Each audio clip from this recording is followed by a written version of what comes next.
They were watching as he leaned in, humiliating her in court. And this is exactly how people misuse power. When they believe no one can challenge them. Some build power with money. Others build it with fear. I am Alfred. I tell stories of the shadows, the streets, the silence, and the wars, where influence is stronger than weapons. Subscribe and walk with me. The courtroom felt tight. Not loud but heavy. Daniel leaned forward. Too confident, too close. You're not in a position to negotiate, he said, sliding the file across the table. A few people glanced up. They heard the tone. Vera looked at the file. Then at him. No reaction. That pause stretched. Daniel smirked. Raised his voice slightly. Enough for others to hear. Public pressure. Someone shifted in their seat. Another avoided eye contact. Vera placed her fingers on the edge of the document. Not pushing it away. Not accepting it. Just holding it in place. Then she adjusted one line. A number. Barely noticeable. Then she let go. That was it. No words. But somewhere. A system noticed. And seconds later, the courtroom doors opened. The courtroom felt tight. Not loud but heavy. You could feel it. Not just the silence, but the attention. Daniel leaned forward. Too confident, too close. You're not in a position to negotiate, he said, sliding the file across the table. The sound carried. Paper against wood.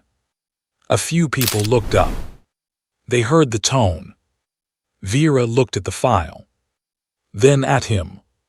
No reaction. And this is where most people misunderstand power. They think it comes from pressure. From being louder. Closer. More aggressive. But that only works when the other person responds. That pause stretched. Long enough to feel uncomfortable. Daniel smiled slightly. That kind of smile that waits for a reaction.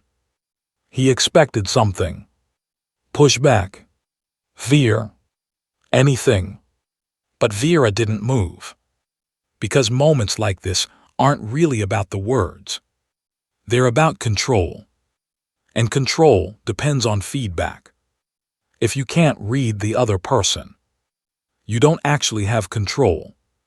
Someone shifted in their seat. Another avoided eye contact.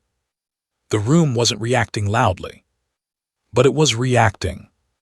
Vera placed her fingers on the edge of the document. Not pushing it away. Not accepting it. Just holding it in place. That hesitation. That's where tension builds. Because now everyone is waiting. Not for what he does next, but for what she does. And that's when something subtle happened. Not in the room. Not yet. But in the dynamic. Because the moment she didn't react, the situation stopped being his. And that's the shift most people miss. Control doesn't disappear loudly. It slips. The moment the other person stops playing your game. He raised his voice slightly. Not loud, but just enough. Enough for people to hear. Enough for heads to turn. You could feel it shift. Not the volume, the intention. Because this wasn't about the conversation anymore. It was about the audience. And people like this. They don't just want control. They want it witnessed. Someone near the back adjusted in their seat. Another looked down quickly. Like they didn't want to be part of it. But they already were. Daniel leaned in again. Closer this time. You understand what happens next, right? That kind of question isn't really a question. It's pressure. A way of forcing a reaction. Without saying it directly. The file slid across the table again. Slower now. Deliberate. Paper against wood. That sound carried further than it should have. More people looked up.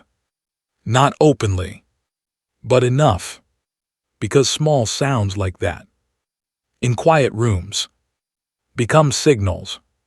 And once attention shifts, control becomes unstable. Daniel smiled again. Waiting. Watching. Measuring her. He expected something. A pushback. A correction. A mistake. Anything he could use. But Vera didn't give him that. And this is where pressure starts to fail. Not when it's resisted, but when it's ignored. Because now, there's nothing to push against. The room didn't react loudly, but it changed. You could feel it. People weren't watching him anymore. Not fully. Some of them were watching her, trying to understand something they couldn't explain yet. Attention is power, and the moment it shifts, even slightly, control begins to slip. And Daniel didn't notice it yet. But he wasn't the center of the room anymore. Vera didn't respond. Not a word. Not a movement. She looked at the file, then back at him. Nothing. And this is where most people panic, even if they don't show it. Because silence removes feedback. And without feedback, you can't measure control. Daniel tilted his head slightly. A small shift. Barely noticeable. But it was there. He leaned in again. Closer. You understand what happens next, right? Still nothing. That's the problem with pressure. It depends on reaction. Fear. Resistance. Even anger. Anything you can read. But when there's nothing, you don't know where you stand. Someone in the back shifted in their seat. Another cleared their throat, then stopped. The room felt different now. Not louder. Just waiting. Waiting for her to break. Because silence spreads. Once one person stops reacting, everyone else starts paying attention. Not to the noise, but to the absence of it. Vera moved her hand. Slowly. Not defensive. Not hesitant. Just controlled. Her fingers rested on the edge of the file. For a second, it looked like she might push it away. But she didn't. And that hesitation, that's where tension peaks. Because now the outcome isn't predictable. And unpredictability is what breaks control. She pulled the file closer. Opened it. Calm. Precise. Daniel straightened slightly. There it was. Control again. Or at least that's what he thought. That's how misjudgment works. You see movement and assume it means compliance. But not every action is submission. Sometimes it's the start of something else. Vera scanned the page. Quick. Focused. Her eyes stopped on one line. Just one. Something small. Something no one else noticed. Because real shifts don't announce themselves. They happen quietly. In detail most people ignore. And in that moment, while everyone was still watching the surface, something underneath had already changed. Vera's eyes stopped on one line. Just one. Not the whole page. Not the obvious parts. That line. Because people think control lives in big moves. But it doesn't. It lives in detail. The kind most people skim past. Because they assume nothing important is there. She picked up a pen. Not rushed. Not hesitant. Just steady. The room didn't react. Daniel didn't react.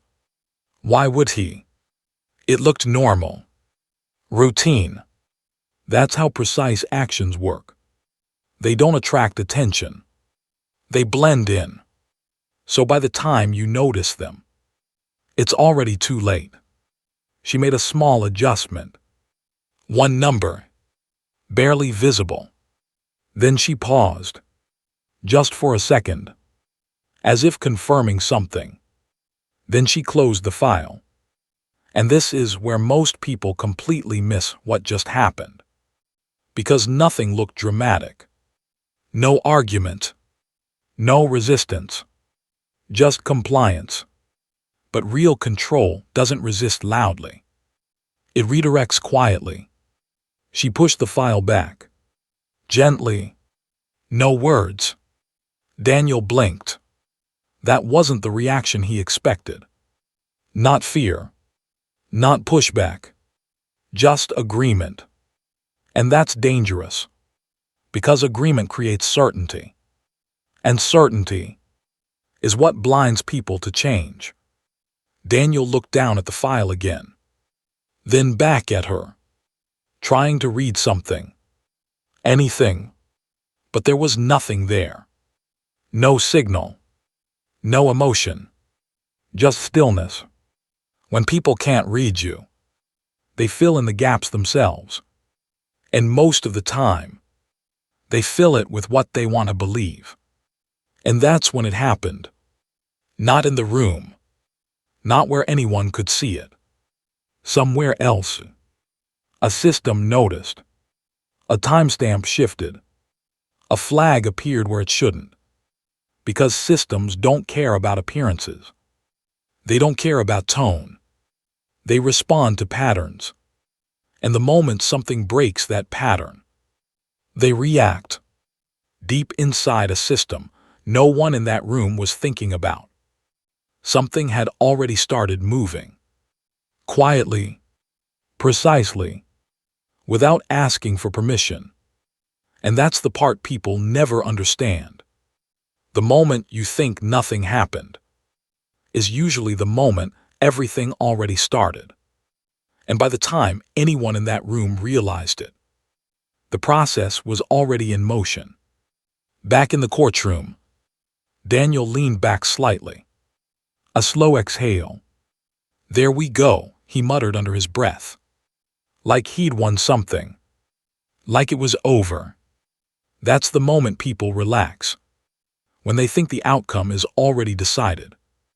But certainty is where awareness drops. His eyes flicked down to the file again. Just for a second. Then back at her. Everything looked the same. At least it should have. Because when something changes quietly, it doesn't look different. It just feels off. And most people ignore that feeling. He frowned. Picked up the file. Flipped to the page. Read the line. Same as before. Or at least it looked the same. And that's the trap. When the surface stays familiar, people assume nothing has changed. But control doesn't disappear visibly. It disappears structurally. He looked back at Vera, trying to read her again. Still nothing. That same calm. Too calm. When behavior doesn't match the situation. That's a signal. But signals only matter if you take them seriously. And that's when he made the mistake. He ignored it. Set the file down. Kept talking. Kept pushing. Because in his mind, she had already folded. That's how control slips. Not because it's taken, but because it's assumed. But somewhere else, a notification appeared. Clean. Precise. Unusual. Systems don't hesitate. Once something is flagged, they move forward. Whether you notice or not. Miles away. Someone paused mid-scroll. A screen flickered. A new alert. Subtle, but wrong. And this is how real consequences begin. Not where the mistake happens, but where it gets detected. Back in the courtroom, Daniel was still speaking, still performing, still trying to control the moment. But the room wasn't fully with him anymore. Because once something shifts underneath, the surface starts to follow. Slowly, quietly, but inevitably. And the worst part, he could feel something was off, but he didn't know where it started. Daniel kept talking. Same tone, same rhythm, still trying to hold the room. But something about it didn't land the same. Because once control starts slipping, your words don't carry the same weight. Not because they change, but because people start hearing them differently. A few people weren't looking at him anymore. Not directly, just small shifts, glances that didn't stay, attention that moved. Attention is fragile. The moment it starts drifting, authority starts fading. And most people don't notice it until it's already gone. Daniel tapped his finger lightly against the file. Once, twice, a rhythm, trying to stay steady, trying to stay in control. That's a tell. Small movements like that, they're not random. They're the body trying to compensate. When certainty starts breaking, he leaned back slightly. A small adjustment, creating space. Not from her, but from the situation. Because confusion doesn't hit all at once. It builds, quietly, until you start stepping back, without realizing why. Somewhere else, a system made a decision. No announcement, no warning. An internal audit request, initiated. And this is where things become irreversible. Because once a system starts asking questions, it doesn't stop halfway. It follows through. Back in the room, Daniel's voice continued. But the room wasn't responding the same way. Not fully. Not anymore. That's the moment pressure flips. When it stops going outward and starts coming back in. He glanced at Vera again, looking for something, anything, but she gave him nothing. And that's the worst position to be in. Not knowing what the other person is doing, while everything around you starts changing. He exhaled slowly. Not loud, just enough to steady himself, trying to explain it away. A glitch, bad timing, coincidence. That's how the mind protects itself. It simplifies what it doesn't understand. Because accepting uncertainty means losing control completely. But the feeling didn't go away. It stayed. Small, persistent, unclear. And when something doesn't resolve, it grows. Not louder, just heavier. And for the first time, he wasn't reacting to her anymore. He was reacting to the situation. He reached for his phone again. Quick, familiar, routine. He turned slightly away, lowered his voice. A call. Simple. Because when something feels off, people reach for what they trust. Something predictable. Something that usually works. He dialed, waited, and then nothing. No connection. One failure is easy to ignore. You can explain it, blame it, move past it. He frowned, pulled the phone back, checked the signal. Full bars. That didn't make sense. He tried again. Slower this time. More deliberate. That's when doubt starts forming. Not loud. Just quiet questions. Because now it's not just failure. It's inconsistency. Another call. Different contacts. Someone who always answers. Always. But then, nothing again. And that's when it shifts. From coincidence to pattern. His jaw tightened. Just slightly. A flicker. Small. Controlled. But there. Because patterns force recognition. You can ignore one problem. But you can't ignore repetition. Back at the table, Vera hadn't moved. Not once. She didn't look at him. Didn't ask anything. Just waited. And that stillness, it makes the pattern feel intentional. Because now, it doesn't feel random anymore.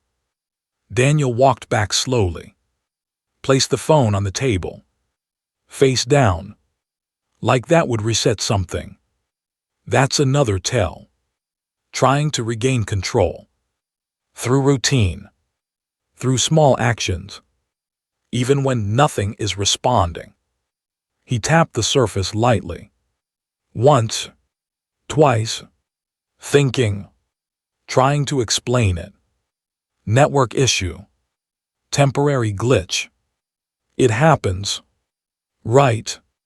That's the mind resisting. Trying to protect certainty. Because accepting the pattern means accepting something is wrong. But the failures kept coming. Calls. Delays. Silence. Each one clean. Precise. Unmistakable. And this is where everything changes.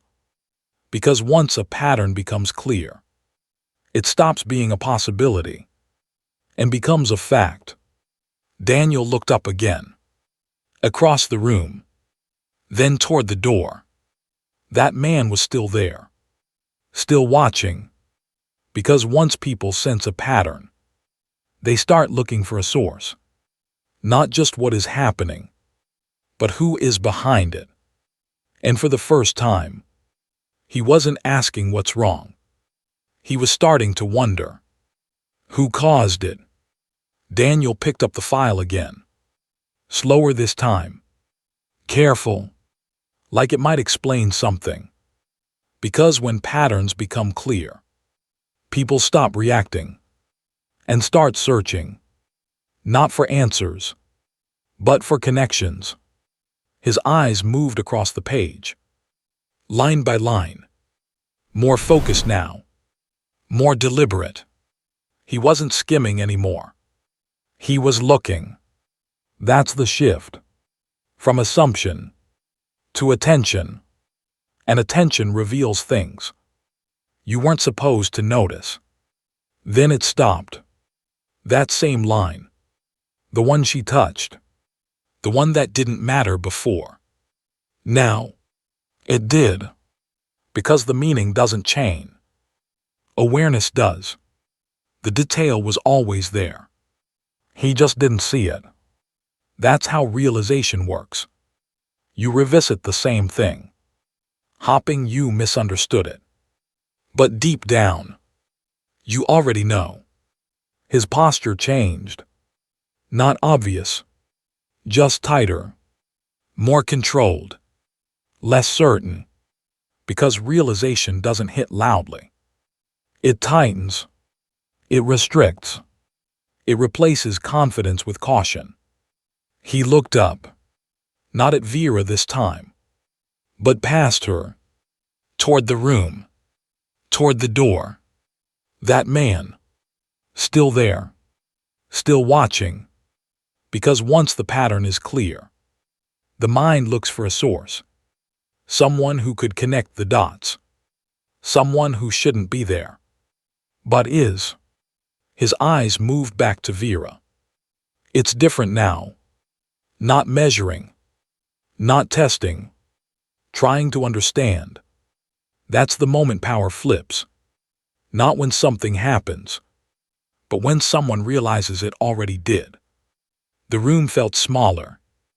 Not physically, but mentally, like everything had narrowed, focused on one thing, because awareness compresses space.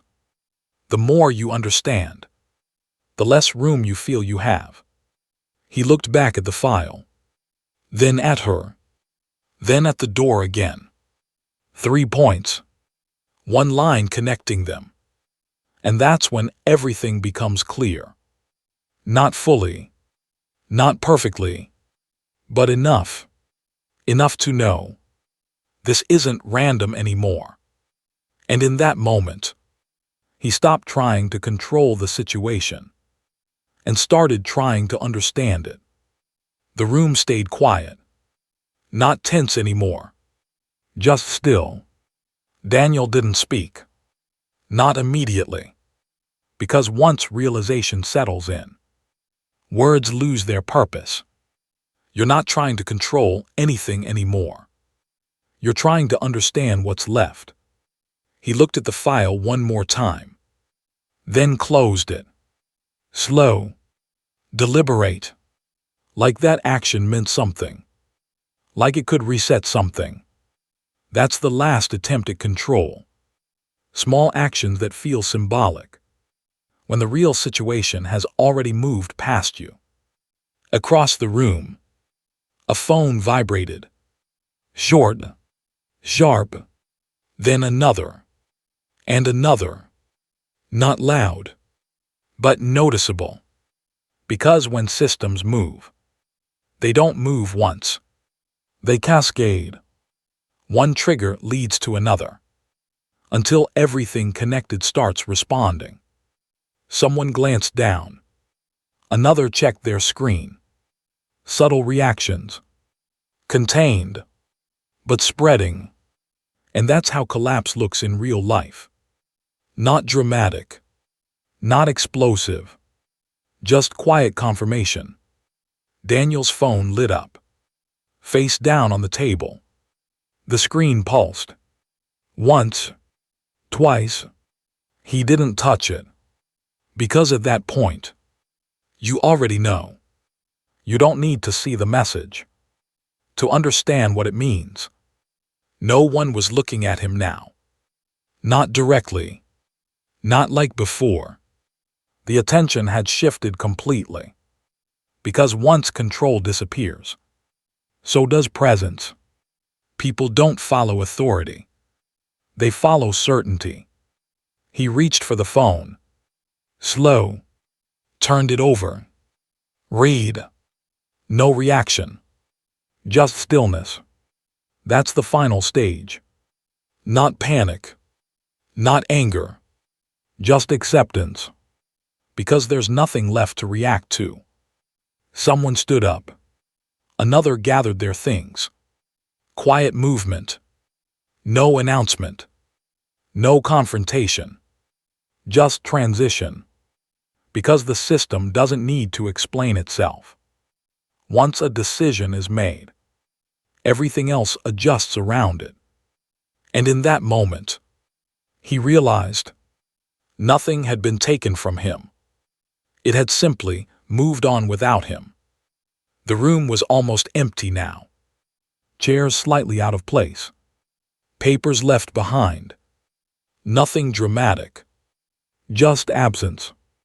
Because endings don't always look like endings. They look like normal moments, without the people who used to fill them. Daniel was still there. Standing. Not speaking. Not moving. Just present. That's what's left when control disappears. Not chaos. Not destruction. Just stillness. He looked at the table. At the file. Closed. Unchanged on the surface. But everything connected to it had shifted. Because outcomes don't always change what you see. They change what things mean. And once meaning changes, nothing is the same again. His shoulders dropped slightly. Not defeat. Not fully. But something close. Like resistance had finally run out. That's the moment acceptance sets in. Not when something happens, but when you stop trying to change it. The door at the back closed softly. That man. Gone.